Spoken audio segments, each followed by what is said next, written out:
गोपी जनवल्लभा गिरिवरधारी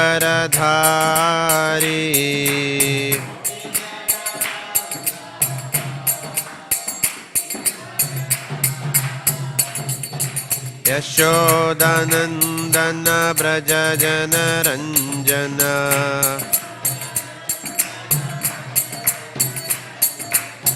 यशोदानंदन ब्रज जनरंजन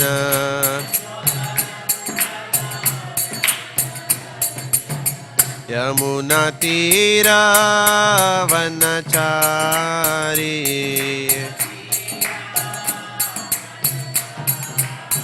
यमुना तीरा वनचारी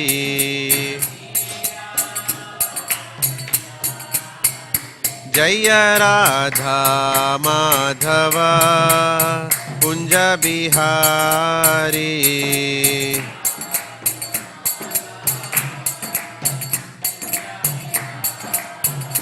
जय राधा माधव कुंज बिहारी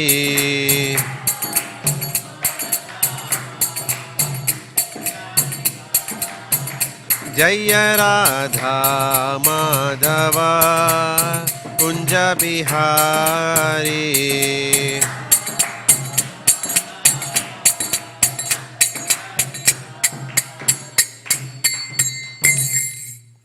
श्रील प्रभुपाद की जय। ग्रंथराज श्रीमद् भागवतम की जय। समवेद भक्तवृंद की जय। जय Nitai Gaura Premanandi. Thank you.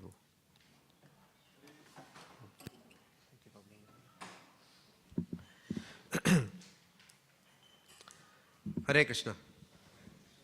So today we are starting a new chapter. The chapter is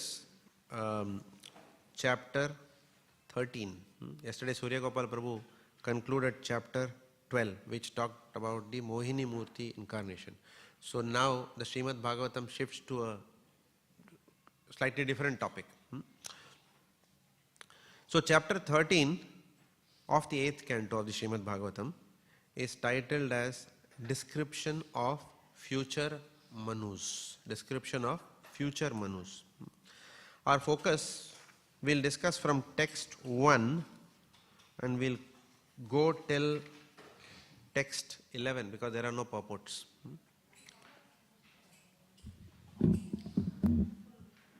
So text 1 goes as follows. Om Namo Bhagavate Vasudevaya. Om Namo Bhagavate Vasudevaya. Om Namo Bhagavate Vasudevaya. Narayanam Namaskritya Naram Chaiva Narottamam Devim Saraswatim Vyasam Tatho Jayamudhirayet Nashtaprayeshu Abhadreshu Nityam Bhagavata Sevaya Bhagavati Uttamashloke Bhaktir Bhavatir Naishtiki Krishnaya Vasudevaya Devaki Nandanaya Cha Nandagopakumaraya Govindaya Namo Namaha.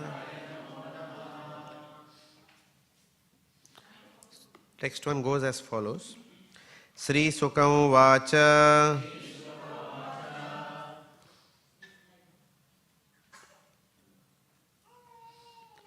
Manur Vivasvata Putraha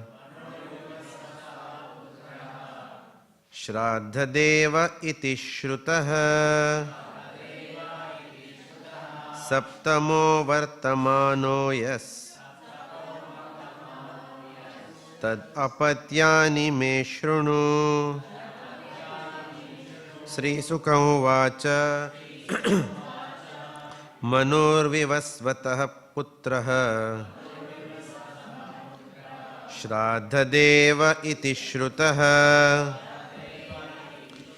Saptamo vartamano yas Tad apatyani me shrunu. Shri Sukam vacha Manurvivasvatah putraha Shraddhadeva iti shrutah Saptamo vartamano yas Tad apatyani me shrunu. Shri Sukam vacha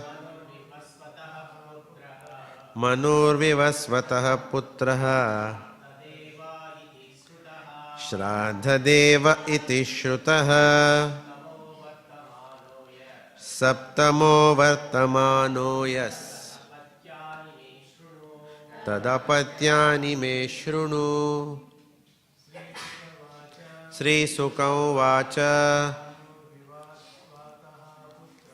Manurvivasvatah putraha Shraddhadeva iti shrutah Saptamo vartamano yas Tad apatyani me shrunu. Shri Sukam vacha Manurvivasvatah putraha Shraddhadeva iti shrutah Saptamo vartamano yas Tadapatyani me shrunu. Matajis. Shri Sukam vacha Manurvivasvatah putraha Shraddhadeva iti shrutah Saptamo vartamano yas Tadapatyani me shrunu. Sri Sukam vacha Manurvivasvatah putraha Shraddhadeva iti shrutah Saptamo vartamano yas Tadapatyani me shrunu. Sri Sukam vacha Sri Sukadeva Goswami said, Manu Vivasvatah, of the sun god, Putraha, son, Shraddha Deva, as Shraddha Deva, iti, thus, Shrutaha, known, celebrated, Saptamaha, seventh, Vartamana, at the present moment, Yaha, he who, Tat, his, Apatyani, children, may, from me, Shrinu, just hear. Translation. Sukadeva Goswami said, the present Manu, Sukadeva Goswami said, the present Manu, who is named Shraddha Dev, is the son of Vivaswan, the predominating deity on the sun planet. Shraddha Dev is the seventh Manu. Now please hear from me as I describe his sons. Text 2 and 3. O King Parikshit, among the 10 sons of Manu are Ikshvaku, Nabhaga, Drishta, Saryati, Narishyanta and Nabhaga. The seventh son is known as Dishta. Then come Tarusha and Prashadra, and the 10th son is known as Vasuman. Text 4. In this Manvantara, O king, the Adityas, the Vasus, the Rudras, the Vishwadevas, the Maruts, the 2 Ashwini Kumara brothers, and the Ribhus are the demigods. Their head king Indra is Purandara. Text 5. Kashyapa, Atri, Vashishta, Vishwamitra, Gautama, Jamadagni and Bharadvaj are known as the 7 sages. Text 6. In this Manvantara, the Supreme Personality of Godhead appeared as the youngest of all the Adityas, known as Vaman, the dwarf. His father was Kashyapa and his mother Aditi. Text 7. I have briefly explained to you the position of the 7 Manus. Now I shall describe the future Manus along with the incarnations of Lord Vishnu. Text 8. O king, I have previously described in the 6th canto the 2 daughters of Vishwakarma, named Samjna and Chaya, who were the first 2 wives of Vivashwan. Text 9. It is said that the sun god had a 3rd wife, named Vadava. Of the 3 wives, the wife named Samjna had 3 children, Yam, Yami and Shraddhadev. Now let me describe the children of Chaya. Text 10. Chaya had a son named Savarni and a daughter named Tapati, who later became the wife of King Samvarana. Chaya's 3rd child is known as Sanaishchara or Saturn. Vadava gave birth to 2 sons, namely the Ashwini brothers. Text 11. O king, when the period of the 8th Manu arrives, O king, when the period of the 8th Manu arrives, Savarni will become the Manu. Nirmoka and Virajaksha will be among his sons. Now Prabhupada is giving purport to this. Purport. By Srila Prabhupada ki jai. The present reign is that of Vaivashvata Manu. According to astronomical calculations, we are now in the 28th Yuga of Vaivashvata Manu. Each Manu lives for 71 yugas and 14 such Manus rule in one day of Lord Brahma. We are now in the period of Vaivashvata Manu, the 7th Manu, and the 8th Manu will come into existence after many millions of years. But Sukadeva Goswami, having heard from authorities, foretells that the 8th Manu will be Savarni and that Nirmoka and Virajaksha will be among his sons. Now the key point of discussion of today's class. Shastra can foretell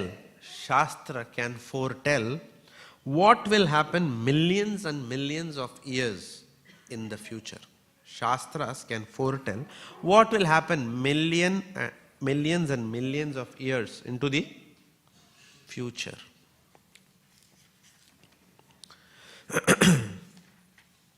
Om Ajnanatimirandhasya Jnananjanashalakaya Chakshurunmilitam Yena Tasmai Sri Gurave Namaha Shri Chaitanya Manobhishtam Sthapitam Yena Bhutale Swayam Rupa Kadamahyam Dadati Swa Padantikam Mukham Karoti Vachalam Panghum Langhayate Girim Yat Kripatam Maham Vande Sri Guru Dinatarinam Vanchakal Patarubhyascha Kripa Sindho Bhyaevacha Patitanam Pavanebhyo Vaishnavebhyo Namo Namaha Jai Shri Krishna Chaitanya Prabhu Nityananda Sri Advaita Gadadhar Srivasadi Gaura Bhakta Vrinda Hare Krishna Krishna Krishna Hare Hare Hare Rama Rama Rama Hare Hare.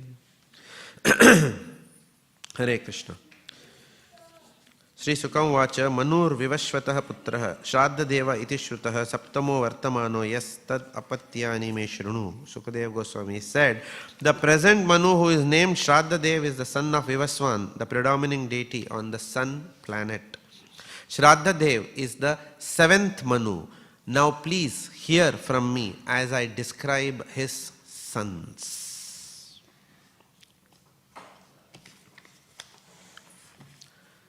So, we are, as I said before, we have begun a new chapter, which is talking about the description of the future Manus. I have taken some notes from a class by His Grace Chaitanya Charan Prabhu on this, because I was bewildered when I got this chapter. Anyone remembers anything from the verses that we discussed? Any names you can remember? Any one name? We discussed so many names. So and so's son, so and so's wife, brother-in-law, daughter-in-law. Obviously, we can't remember anything. So when we have to discuss this, what do we discuss? Right? Anyway, so I was hearing a class by His Grace Chaitanya Charan Prabhu, and quite a bit of guidance I got from that class. So I'm going to speak quite a bit from what I heard from him. So all glories to him. So, as he always says in his class, Chaitanya Prabhu says that modern science is largely a study of matter. Modern science is largely a study of matter, whereas spirituality is a study of that which matters. Spirituality is a study of that which matters, which may not be matter. And within that spirituality, Śrīmad Bhāgavatam is the study by which we get answers to all the questions. Even within spirituality, as long as we don't study Śrīmad Bhāgavatam, we will have no understanding of spirituality. Right? We will have no understanding of the purpose of life beyond family life. Our family life will be finished in some time. But we don't realize that. We are simply enjoying our family life. We are enjoying becoming father, grandfather. We are enjoying all these things. But what is happening? Kal or time is coming and putting its grip on our neck. And one day we will be finished.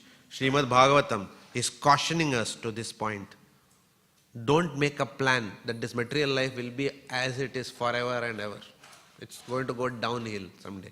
So Śrīmad Bhāgavatam gives us this knowledge. So Śrīmad Bhāgavatam, without Śrīmad Bhāgavatam, if someone says they are delving into spirituality, they are not going to get anything. Because Śrīmad Bhāgavatam is the Maha Puran. It is the essence of all the Vedas. It is the essence of the Vedanta Sutra. Therefore, without Śrīmad Bhāgavatam, one is never going to get all answers to all the questions of life. It is not possible. That is why Śrīmad Bhāgavatam is so special in the realm of spirituality. In fact, Śrīmad Bhāgavatam, Canto 2, Chapter 10, Śrīmad Bhāgavatam, Canto 2, Chapter 10 is titled as Śrīmad Bhāgavatam is the answer to all questions. Śrīmad Bhāgavatam is the answer to all questions. That is itself the title of the chapter. And the verse 1 of that chapter outlines the various discussions that happen in Śrīmad Bhāgavatam. What is that verse? Anyone remembers? Atra, what is that? Sarga Visargascha. Sthanam Poshanam Utaya. Manvantara Isha Anukatha. Nirodho Muktir Ashraya. These are the 10 subject matters of Śrīmad Bhāgavatam. So, without understanding these subject matters, we are not going to understand what is the goal of life, what we should do in life, and what happens after death, and where do we go after death based on our karma. Most people only have a rudimentary knowledge saying that, I don't believe in politics, I just believe in being a good man. I'll be a good man. And then when I die, God will come outside Dank Street. He'll come in a chariot and I'll be going to heaven. And then because I'm a good man, I'll meet all my parents and forefathers over there. Later on, my entire family will come and we'll all be happy in the heavenly planet. This is all. This is where it ends. Philosophy ends here. Just being a good man. But who said we are good men? We have ourselves said we are good men. Nobody is telling we are good men. Others have to tell we are good men. So we give ourselves self-certification. I believe in being a good man. I'm a good man. I'll go back. Nobody said that. That's all. End of matter. That's all. After that, nothing. Once in a weekend, we will go to the temple. Someday, when mood comes, we will all go to the temple. We'll just stand in front of the Lord, ring a bell, and close our eyes.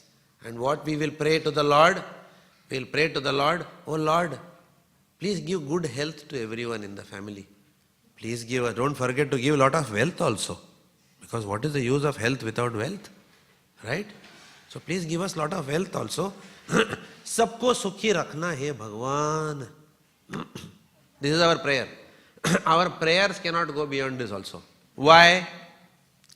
Because we have never bothered to open the Bhagavad Gita and study, not to speak of Śrīmad Bhāgavatam.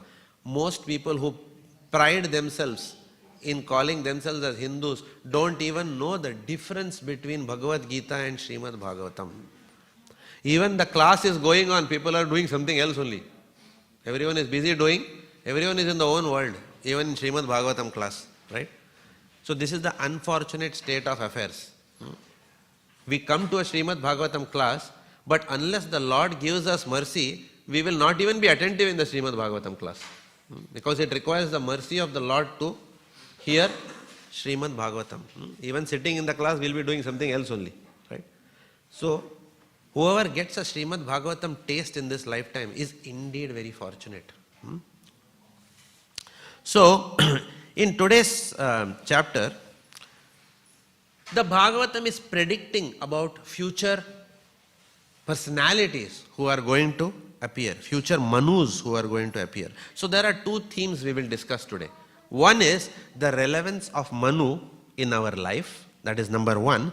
Second is the predictive power of Śrīmad Bhāgavatam, and therefore how we can develop our worldview in alignment with Śrīmad Bhāgavatam.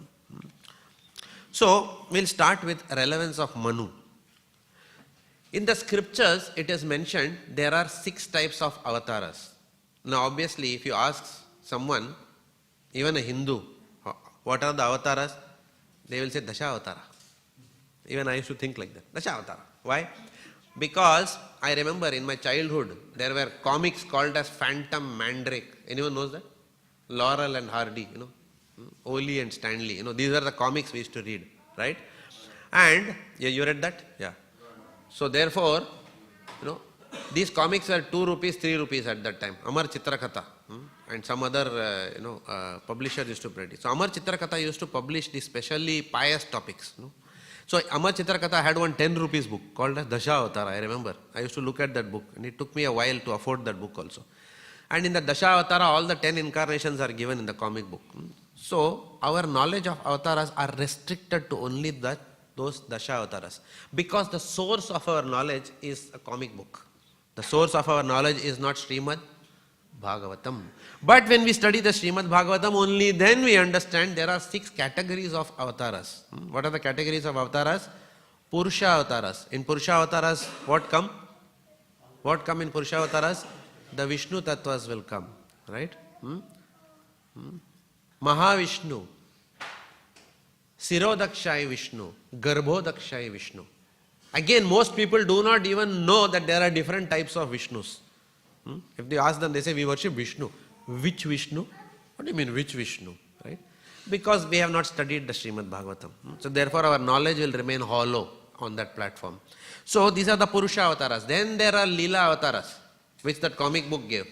The 10 most prominent Leela Avataras. Ram Avatar, Narsimha Avatar, Vaman Avatar, Kurma Avatar, Matsya Avatar. These are the things which even the comic book told us. Right? But they are also there as Leela Avataras. Then there are Guna Avataras. Guna Avataras means the avatars which are in charge of the mode of goodness, Sattva Gun, Raja Gun and Tama Gun, mode of passion and mode of ignorance. So, who is in charge of the mode of goodness? Which Guna Avatara? Mode of goodness? Vishnu. Mode of passion? And mode of ignorance? Lord Shiva. So these are Guna Avataras. Brahma, Vishnu, Mahesh, the Trinity. And then there are Yuga Avataras. For every Yuga, Satya, Treta, Dwapar, Kali, there are Yuga Avataras. Kali Yuga Avatar, Chaitanya Nitai. Chaitanya Mahaprabhu, the Yuga Avatar for Kali Yuga. What is the need of a Yuga Avatar? The need of a Yuga Avatar is because the Yuga Avatar tells you how to attain God realization in the day and time that you are living right now. In Kali Yuga, most of us are distracted. Most of our minds are what? Distracted. We will be sitting in a physics class, but we will be doing something else other than physics. This is the nature of our mind, right? In Kali Yuga, we are always what? Distracted. Our minds are always disturbed. We cannot even give attention to a class. for 1 minute, what will happen? Cell phone will come or some other distraction will be there. We will be playing with something. This is the sad state of affairs in Kali Yuga. Therefore, in this Kali Yuga, it is said that one cannot meditate. Even if you sit, close your eyes and meditate for, if you even sit like this and think that I am going to meditate, WhatsApp will come, right? Happy Diwali. Happy Diwali. Happy Diwali and prosperous New Year. This is Kali Yuga, right? Or sometimes I used to get those messages. Forward this Tantra totem to 15 people and you will live long life. Right? Nepali Tantra totem. Okay, these kind of messages will come. If you don't forward it, you will rot in hell. Forward it, right? And be safe. Right? So, we have absolutely no understanding of how to get moksha or how to get liberation from this world. We have no understanding. And that's why who is required? Yuga avatar is required. Yuga avatar gives you a bespoke, customized solution. When you go and implement software in some company, what do they say? They say, we don't want your standard software. We are different. You customize your software to our needs. Right? So like that, Yuga avatars customize the process of attaining Godhead based on the situation, the times that we live in. Therefore, Chaitanya Mahaprabhu, that Yuga avatar who came here, he said, stop all this nonsense meditation. In Kali Yuga, when your mind is disturbed, simply chant the holy names of the Lord. Hare Krishna, Krishna Krishna, Hare Hare. Hare Ram, Ram Ram, Hare Hare. But we will not even do that. Why? We are busy. We are busy in watching television. Right? We are busy in watching the India versus New Zealand series. We don't have time to chant the holy name. We are busy watching Netflix. So we don't have time to chant. We don't have time for any spiritual practices. We work hard at office and then we come and watch television. Then we have sex and we sleep because we are tired. This is the sad state of affairs in Kali Yuga. Therefore, in this Kali Yuga, the only way is what? Chanting the holy names. At least that we have to try and do.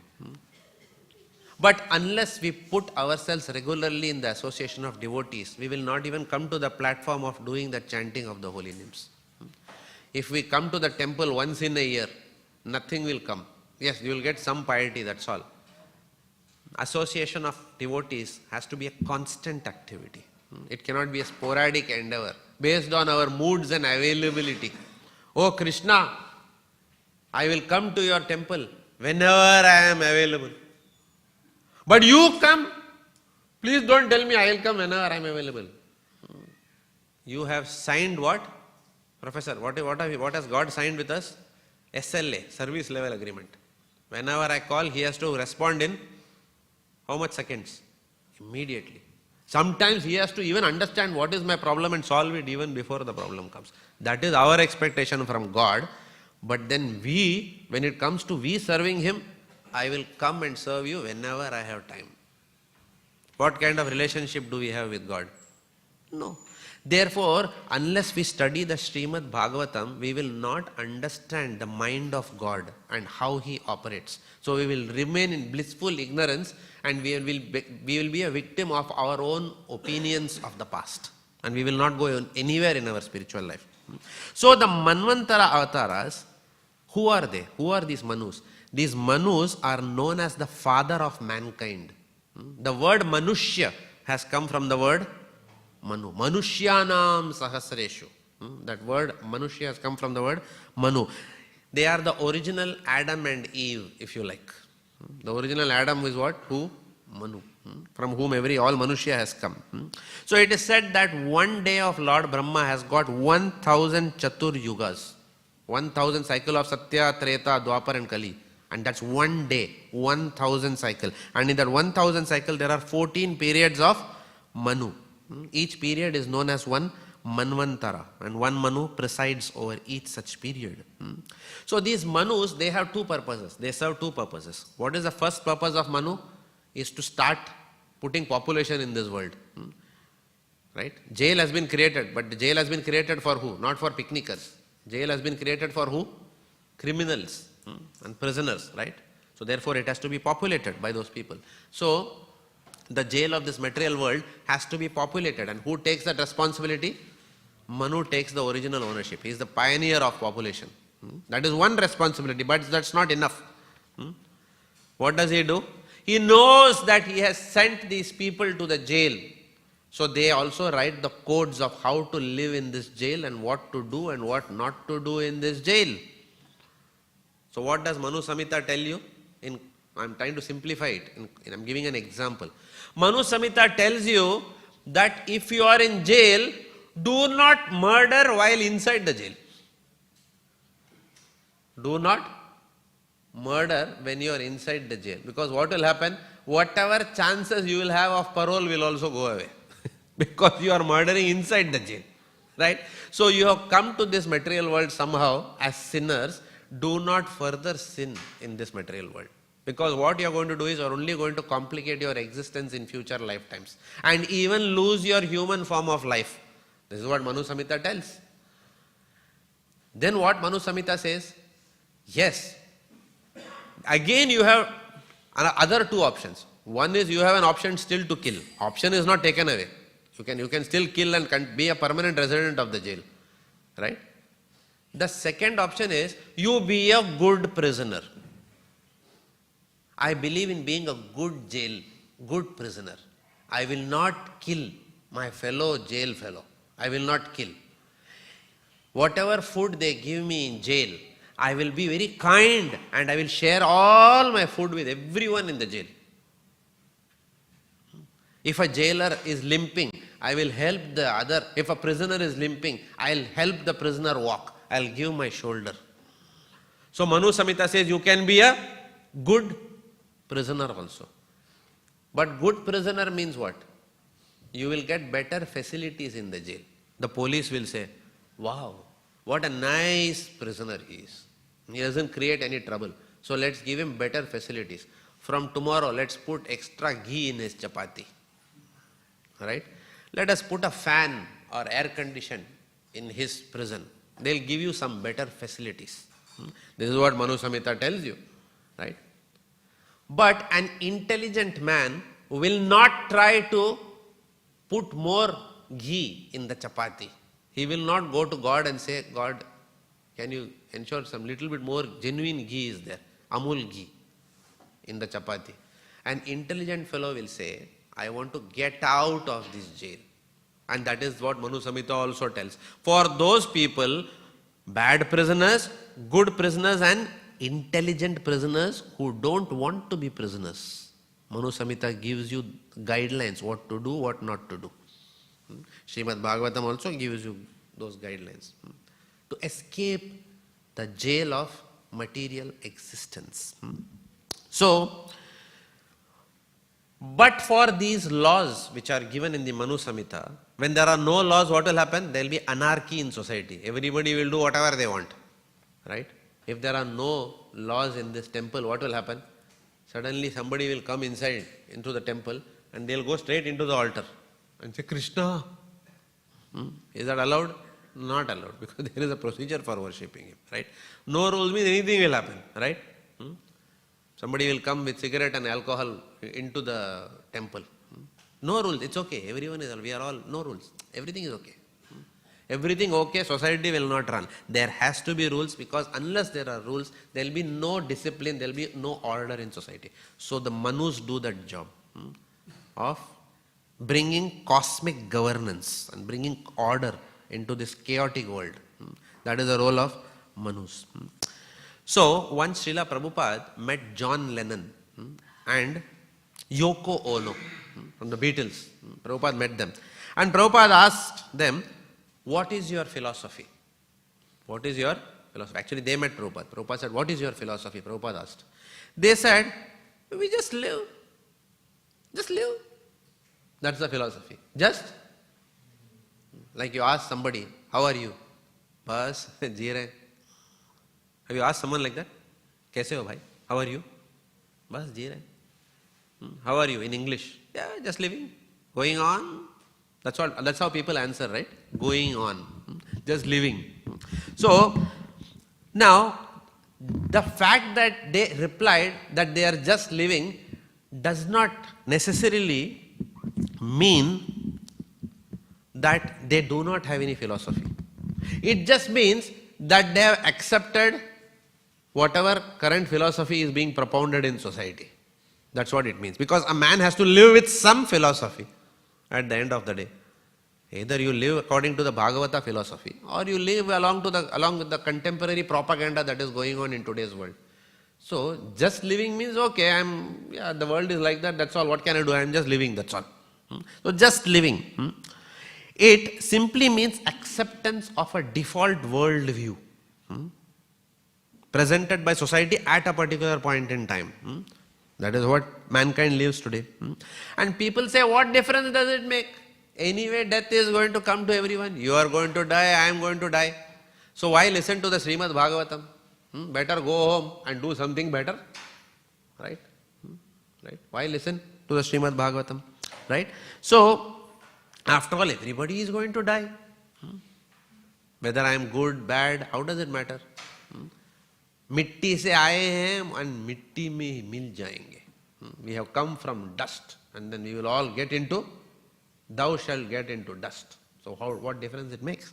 So therefore, there is one Acharya in the Ramanuja Sampradaya. Okay, so this Acharya, his name is Vedanta Deshikan. Have you heard of him? Vedanta Deshikan was one of the most, amongst the topmost in the parampara of Ramanujacharya. Now he wrote a commentary on the Vishwarup Darshan of Bhagavad Gita, and he gives an interesting analogy. He says that in the Vishwarup Darshan, we see that both the Pandavas as well as the Kauravas, everyone is merging into Lord Krishna when he showed the Virat Rup. So somebody may say, look at the Pandavas, look at the Kauravas. Kauravas also went there. Pandavas are also getting destroyed. So what is the difference? So therefore, in the Bhagavad Gita specifically example is given. What is the example given? This Vishwarup Darshan, where entities are going inside Krishna, can be compared to two analogies. Two analogies are given, very powerful. Rivers entering the ocean. Rivers entering the ocean, or moths entering the fire. What difference does it make? Somebody may ask. Right? So he gives a beautiful explanation. Vedanta Desikan. Vedanta Desikan is who? He is everyone knows Tirupati temple, Tirupati Balaji, everyone knows. So he is considered as the incarnation of the bell of Tirupati Balaji. Vedanta Desikan, right? So he says that rivers entering the ocean and moths entering the fire cannot be comparable. Why? Because rivers entering the ocean is their natural flow, whereas moth entering the fire is a conscious choice that the moth makes. It's a wrong choice that it has made, right? Moth, when it enters the fire, is destroyed, whereas a river maintains its dharma even when it goes into the ocean. Before the river enters the ocean, it does the world a lot of good. It supplies water, it provides irrigation to the crops, minerals are generated, and then it goes. Lots of good it does to the world. Whereas, what does a moth do? It just creates some disturbance. It goes here and there, and then finally it goes into the fire and gone. And then every day morning we have to broom the moths, right? Right? That's all. Now the analogy is given in the context of spirituality, obviously. So when devotees live spiritually, it matters because devotees attain the spiritual nature of the Lord at the time of death. Also, it does not matter how many devotees worship the Lord. The Lord, it's not that too many devotees are worshipping me and the Lord is getting a little choked with all the love. Because the Lord has the ability to absorb unlimited love. Let us say, for example, someone is sick and the congregation is cooking for them, right? So my wife is, for example, currently she is not well. So that many of the congregation members are cooking. Now if I say 50 people land up outside the house and say, Prabhuji, out of love we have cooked for you. Everyone is carrying a lot of boxes and 50 boxes of lunch prasadam have come. Can I accept it? I can't. What am I going to do? Right? But can Krishna accept it? Yes, he can accept it. Okay, because he has the ability. So he is not satiated by that. He is Akhila Rasamrata Murti. He can accept unlimited in terms of quality of worship, mood of worship, and unlimited in terms of quantity of worship. Therefore, just like the rivers continuously enter the ocean, but the ocean doesn't say stop. Capacity is over now. Right? Can go on flowing. So Krishna can keep on accommodating his devotees' love. Devotees can keep on going to the spiritual world. In that, so Vedanta Desikan concludes by saying that devotees have a very bright future. So our worldview offered by Śrīmad Bhāgavatam, as well as devotee acceptance of that worldview and following the laws given by Manu, make a difference in a devotee's life. Now we come to the next part, which is Śrīmad Bhāgavatam's predictive power and how modern views of today, contemporary philosophy is defeated by Śrīmad Bhāgavatam. How even cheating philosophies are defeated. Now somebody may say, why should I study Śrīmad Bhāgavatam? It's just like saying, suppose someone has problems in life. Suppose somebody has problem and they say, oh Prabhuji, you have a lot of problem. Prabhuji, I know good astrologer. They will tell you. Right? Now, you will say, why should I believe this astrologer? I said, okay, you come to me, okay. You know, right now you have spoken to me, look, I have not phoned the astrologer. You directly meet that astrologer. So then, let's say Vrajaraj Prabhu goes to that astrologer and that astrologer doesn't know Vrajaraj Prabhu. Okay, what's your name? Okay. I can see that you are a great scientist. He's already telling about you something. I think you have taken to Krishna consciousness very seriously recently. You live in Melbourne? In so-and-so address? Suppose he tells all this to begin with. And then what will happen? Then will you sign the contract with him? Yes.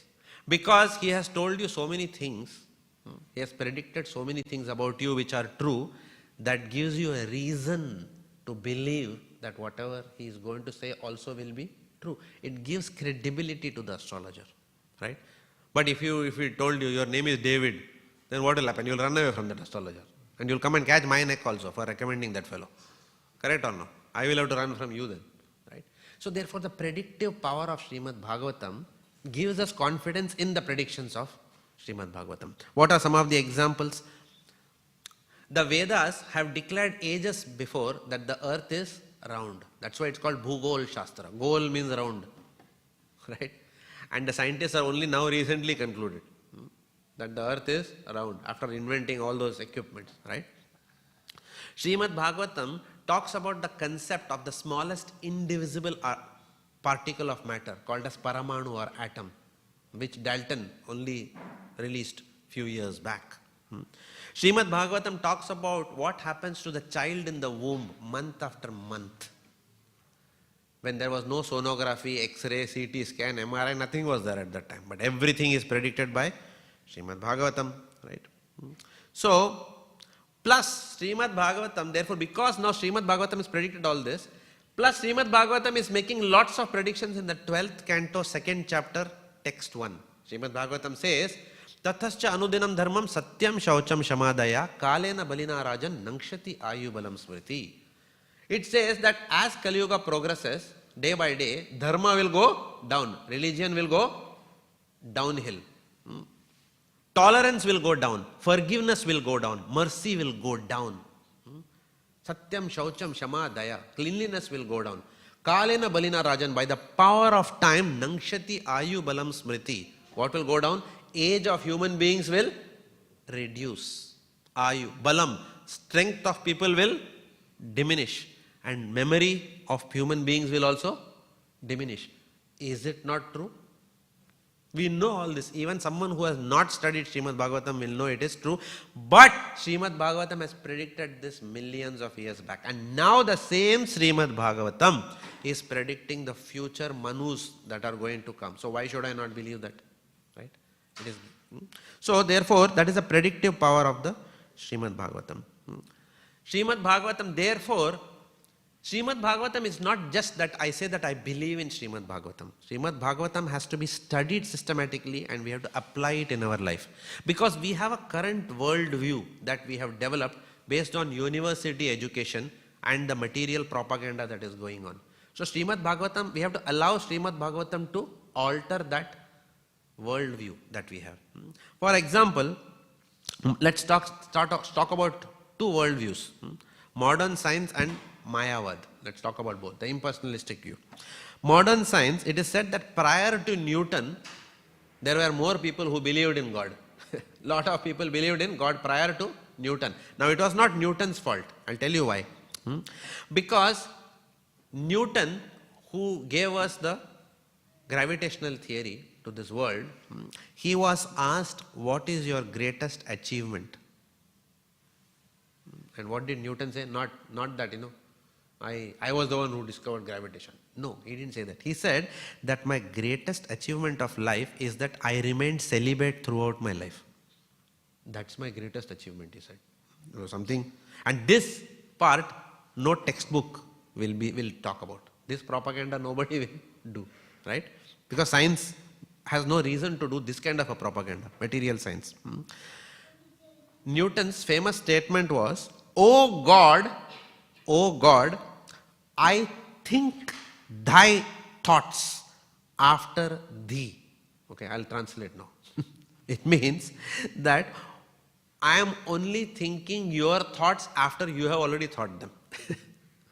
So what is the meaning of that? It means scientific discoveries are nothing but revelations of God's already made designs. That is what are scientific discovery. Somebody has already done something, you are only discovering it, that's all. If I create something beautiful and you discover it, fine, you get some credit, but then more credit to be the one who made it, which you discovered, and for giving you the intelligence how to discover it, right? So, Newton always felt that he was a discoverer at best. But modern science, unfortunately, chose to focus more on his discovery and how his discovery can be used for material purposes rather than focus on the underlying realizations that Newton derived in his life. So Newton is not the cause of this atheism. It is people who only picked up one aspect of what Newton did. And what did they say therefore?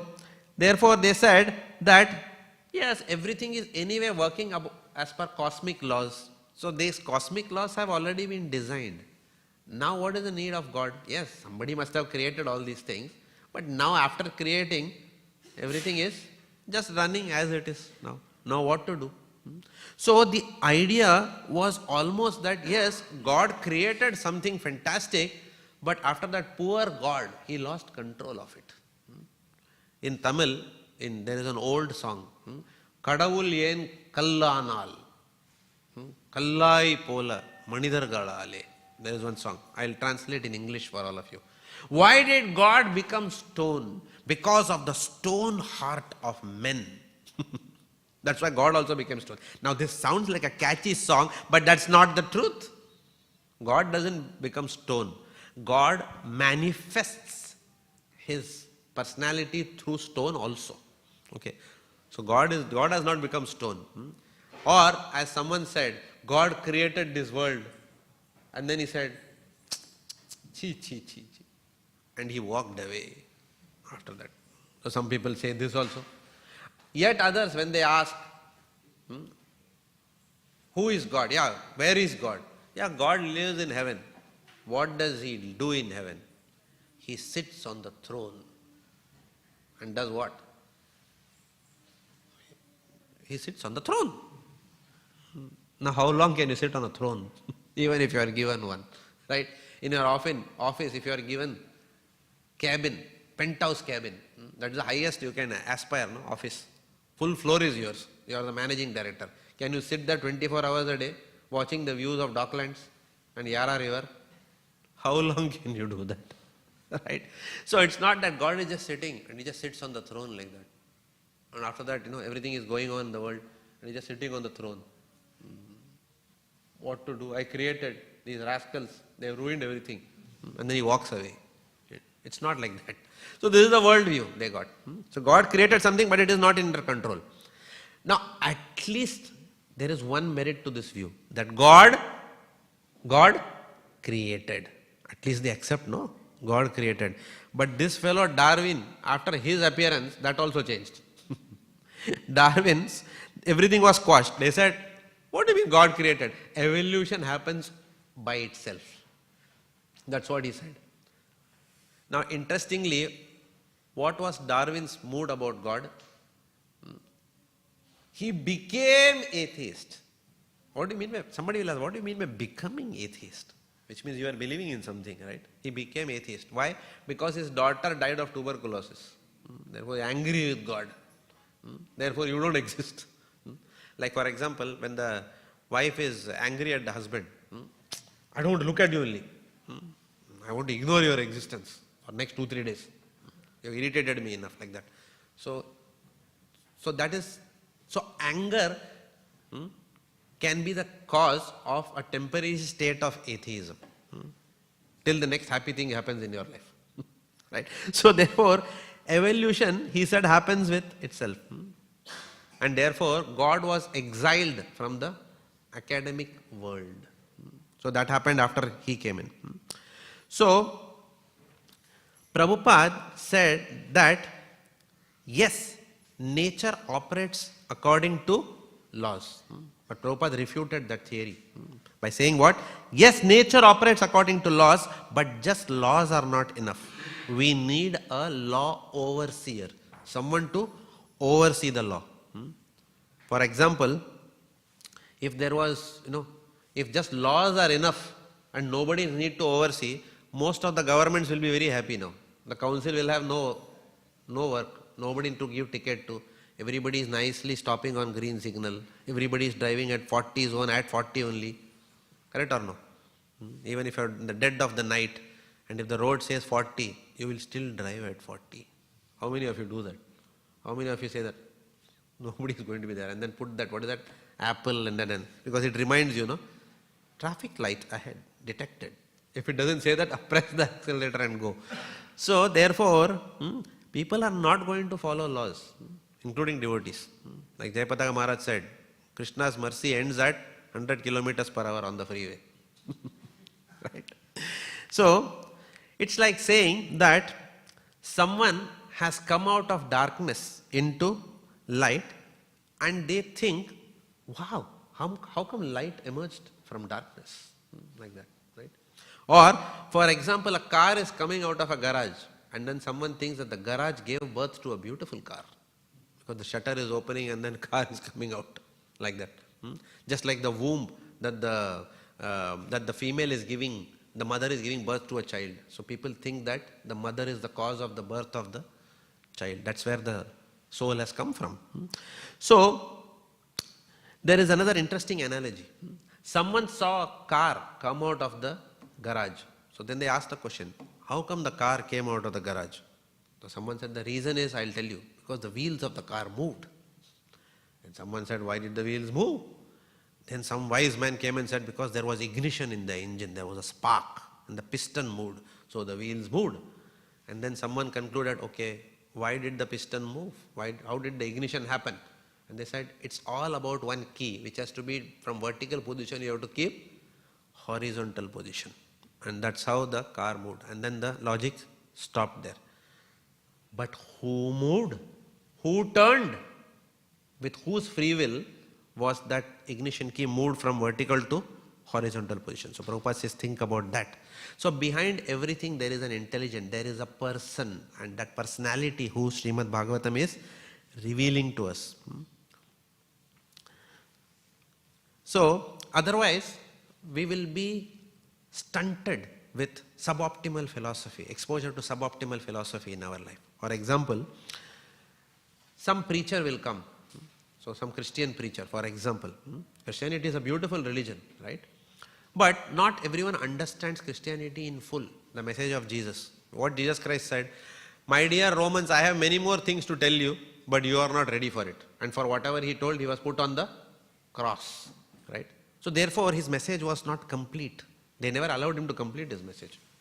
But whatever knowledge is there, sometimes fanatic preachers will come and say, for example, one devotee was there, I remember many years back, or Chiru Prabhu, he was there in our congregation. He told me once, he was in Woolworths and someone tapped him from behind and said, excuse me, do you know that you are a sinner?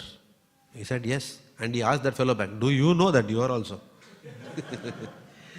So he said, yeah, but Jesus will save me. Then Chiru Prabhu asked the cardinal question. What is the question? Do you eat meat? So, yeah, of course.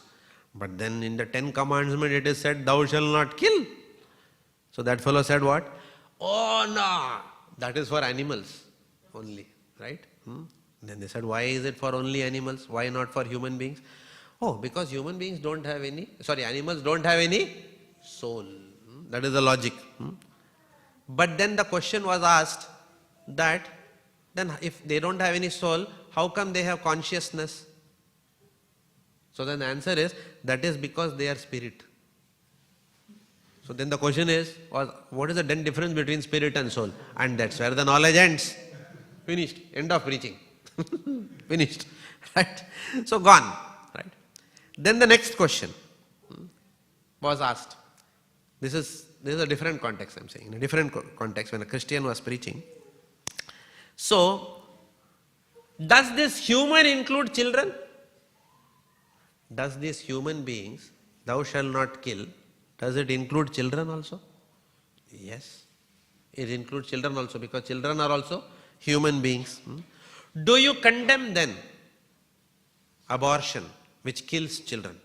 Yes, we condemn, they say. Which is good, at least they condemn that, right? Yes, they condemn. But the philosophy they give is that a child is innocent. So, when the child dies, the child gets a new soul and goes back to the God's kingdom. That is the philosophy.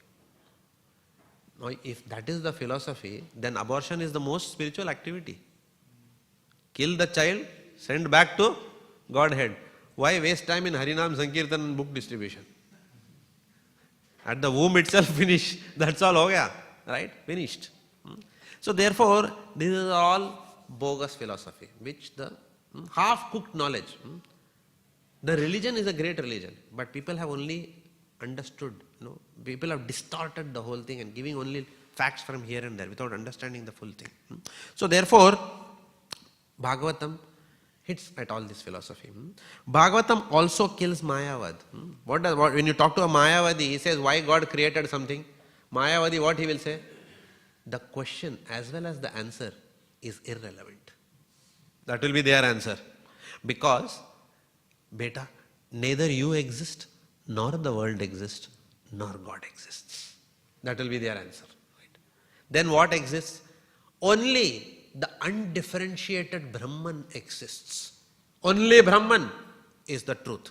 But if only Brahman exists, where does illusion come from? When you ask them, they will say that is Maya. But then just now you said only Brahman exists. And it is undifferentiated. Where does Maya come from then? So again, question stops there.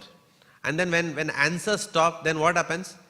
Catchy phrases will come after that. Like one such phrase is, I was an atheist till I understood that I am verily that God myself who I was seeking.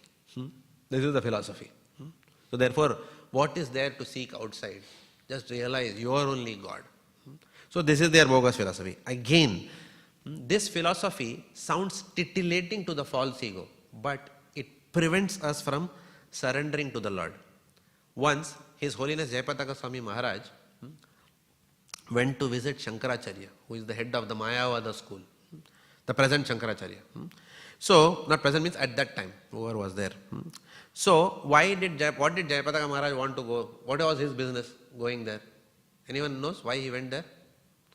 Because the Western devotees were not being allowed into Jagannath Puri temple.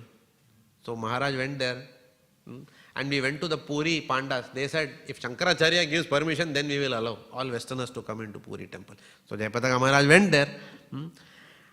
And then when he entered Shankaracharya's ashram there, at the very entrance he saw Radha Krishna deity. Right? So, and then he had a question. He said, what is this? They say everything is one and we are only God. Then who is Radha, who is Krishna, why deity is there? So then he remembered Prabhupada's telling him once. What did Prabhupada said, Maharaj? Prabhupada told Maharaj that when Mayavadis get bored of their own philosophy, they worship Radha Krishna for a change. That is what Prabhupada told him. So he suddenly remembered that Prabhupada told him that. So then finally he went and met Shankaracharya.